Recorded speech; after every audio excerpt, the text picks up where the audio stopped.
Tanamma irra deebii gaafiin tun diraatu meera waan jette yoo hafuurri namarraa ba'e yoo dhuufan. Jechuun duufnee dhuufuu nama qabee jedhee akkasumatti itti fufanii salaatammoo qabatanii addaan kutanii guddatanii deebi'anii salaatan. Amma yoo gartee dhuufuun salaata keessatti nama qabde gabbaanii dhuufanii uduwatanii ol deebi'ammoo moofirraa dhuufuma san akka akkuma isiin nama qabde saniif irraatti salaatanii. Gaafiin teetan.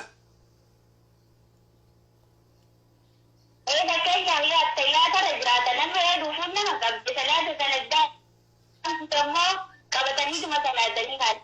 Haya, khalaas. Gaafiin teetan umaami. Waan jedha suudha islaamii. Namni tokko otoo salaatu jiru sheeyitaani dhufee gartee afuufaa je. Si afuuf Allah sirraa baate siin jaa dhuufuun. Salaata jirtaati. Sirraa baate siin jaa. Fakkeenya dhuufte yoo siin jeesii salaatu jiru. Salaata irraan bayinaa jira suura islaamii. Hanga gartee amma shurufkaa dhageessanii amma hatta tasmaa adduraat dhuufuu gartee duuxii yoo dhageessi.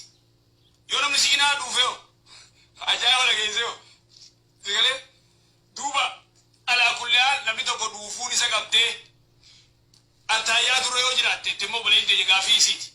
Dhuufuun si qabdee si attaayyaa dura jiru.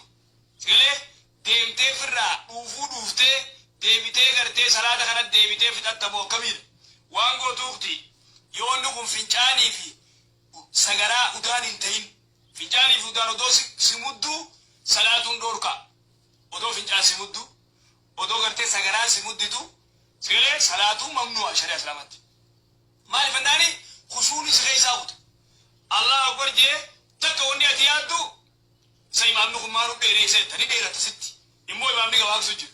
Imaamni gabaabsu jiru. Maanuu dheereessaa jetta. Salaata waa salaatu hin jirtu beekadhu maaloo imaamni nu dheereessee jetta. Gizee amma imaamni sirraa gabaabsee yoo dafee xiyyaa boo sagaraa odoo nam tokko seenu namuu dura seena odoo hedduu yaadda. Kana yaadda. Kana yaaddaa jechuudha. Kanaafuu xumaaniidhaan hin salaattu. Fincaan sagaraan yoo si mudditee salaata eegaluun dhoorka. Hatta jammaa yoo ta'ellee deem sagaraa ta'e dhaqii fixadhu jammaa yoo si dabartees khalaas dhagayaan kophaa ta'e salaati.